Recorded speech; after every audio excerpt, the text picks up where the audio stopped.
446 میں آ کر شیعوں کی حکومت کو ختم کیا تغرل بیگ سلجوکی نے۔ سلجوک مسلمان ہوئے تھے محمود غزنوی کے دور میں، سلجوک ان کے بڑے کا نام تھا۔ تو ایک دفعہ محمود غزنوی نے سلجوک سے پوچھا اگر مجھے تیری مدد کی ضرورت ہو تو کتنے آدمی پیش کر سکتے ہو؟ تو اس نے ایک تیر دیا، کہا یہ ایک تیر ہے میرا، کسی کو یہ تیر بھیج کر میرے علاقے میں بھیج دو تو چند گھنٹوں میں 1,00,000 تلواریں تیرا پہرا دینے کے لیے تیار ہوں، میرے پاس اتنی طاقت ہے۔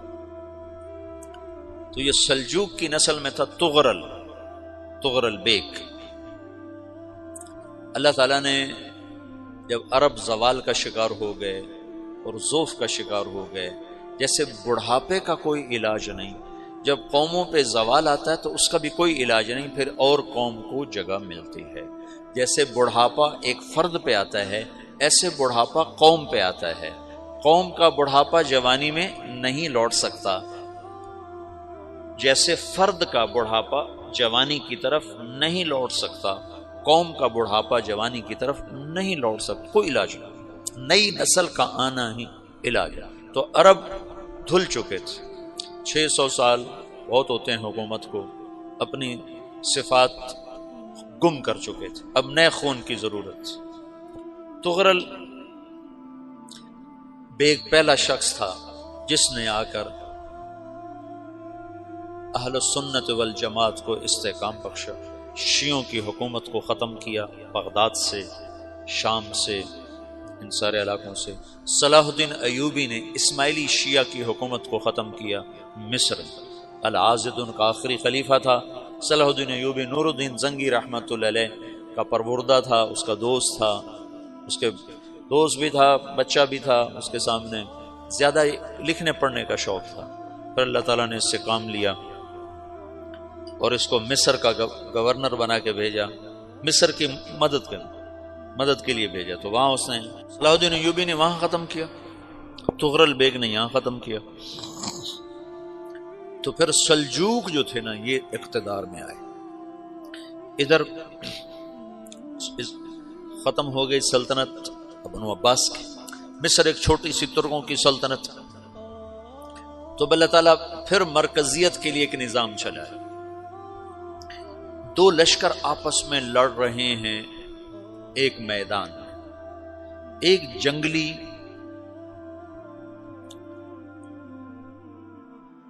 بدوؤں کا قافلہ، جنگل کے لوگ اپنے قبیلے کو لے کر، ایک جنگلی قبیلہ اپنے سردار کے ساتھ نقل مکانی کر رہا ہے ایک جگہ سے دوسری جگہ۔ اللہ کا نظام کہ یہ لوگ چلتے چلتے چلتے اس وادی میں پہنچ گئے جہاں جنگ ہو رہی ہے، 2 لشکر آپس میں لڑ رہے ہیں۔ جب یہ وہاں پہنچتے ہیں تو ایک لشکر کے قدم اکھڑ رہے ہیں اور دوسرا غالب آ رہا ہے۔ ان کو نہیں پتا شکست کھانے والے کون ہیں اور فتح پانے والے کون ہیں، ان کو نہیں پتا۔ اس جنگلی قبیلے کے سردار کا نام بھی تغرل ہے، تغرل۔ تو یہ سردار کہتا ہے جو شکست کھا رہے ہیں ان کی مدد کرو، کچھ پتہ نہیں کون ہے، کہتا جو شکست کھا رہے ہیں ان کی مدد کرو۔ تو 400 وحشی جنگلیوں نے فاتح لشکر کے پیچھے حملہ کر دیا۔ وہ تو ایک کافی ہوتا تھا، 400 دوڑ جب تلواریں پڑیں تو چند لمحوں میں نقشہ بدل گیا، بھاگنے والے جم گئے اور جمنے والے بھاگ پڑے۔ جب جنگ ختم ہوئی تو شکست خوردہ لشکر کے بادشاہ نے ان کو بلایا، اسے پوچھتا ہے مجھے جانتے ہو میں کون ہوں؟ کہا نہیں۔ کہا تو تم نے میری مدد کیوں کی؟ کہا انسانی ہمدردی کی وجہ سے، تمہیں شکست ہو رہی تھی اس لیے تمہاری مدد کی۔ اور اس نے اپنا تعارف کرایا، میں ہوں سلیمان سلجوکی، ترکی کا بادشاہ۔ مسلمانوں کا لشکر تھا اور تاتاریوں سے شکست کھا رہا تھا، تاتاری فتح پا رہے تھے، مسلمان شکست کھا رہے تھے۔ تو وہ اللہ کی غیبی مدد بن کر آئے، تو وہ اس سے کہتا ہے میرے ساتھ رہنا پسند کرو گے؟ تم نے میرے اوپر احسان کیا ہے، میں اس کا بدلہ دینا چاہتا ہوں، میرے ساتھ رہنا پسند کرو گے؟ کہنے کا کر لوں گا۔ تو اس نے اس کو لے کر ترکی آیا، اور استنبول اس وقت روم کی حکومت میں تھا، اس سے فتح کیا اس تغرل کے آگے چوتھے پانچویں پڑپوتے محمد فاتح نے۔ تو یہ استنبول ہے، یہ ترکی ہے، بیچ میں ایک چھوٹا سمندر ہے، یہاں ایک جاگیر ہے۔ تو سلطان سلیمان کہتا ہے یہ جاگیر تجھے وقف ہے، ادھر سے رومی مجھے تنگ کرتے ہیں حملے کر کر کے، تو میرا دفاع کرتے رہنا، یہ جاگیر تیری۔ اس جاگیر پہ اس نے اپنے قافلے کو آباد کر دیا، اپنے قبیلے کو، اور ایک چھوٹی سی حکومت بنا لی، جو ایک صوبہ سمجھو سلمان سلجوقی کا، وہ ایک چھوٹا سا صوبہ ہے۔ وہاں جب یہ رہ پڑا تو پھر یہ ایک شیخ کے بیت ہوتا ہے، وہاں شیخ طریقت ہے، ان کے یہ بیت ہونے جاتا ہے، وہ اس کو رات اپنے پاس ٹھہراتا ہے، تو ایک کمرے میں ان کو ان کا خادم ٹھہراتا ہے۔ یہ جب کمرے میں جاتا ہے تو سامنے دیوار میں تاکچے پر قرآن پڑا ہوا ہے، تو یہ تغرل بیگ کہتا ہے یہ کیا ہے، یہ کیا ہے؟ تو وہ خادم کہتا ہے یہ کتاب اللہ ہے، قرآن ہے۔ اچھا، وہ اس کو وہاں چھوڑ کے باہر چلا جاتا ہے۔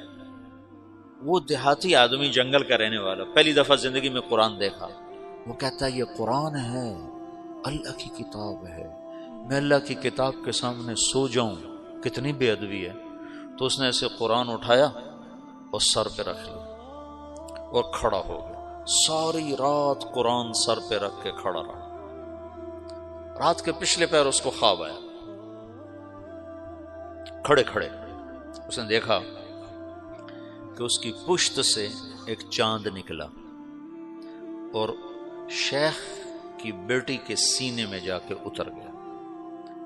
پھر اس لڑکی کے سینے سے ایک درخت نکلا جو پھیلتے پھیلتے پھیلتے 3 بر اعظم پہ چھا گیا، افریقہ پر، یورپ پر، ایشیا پر۔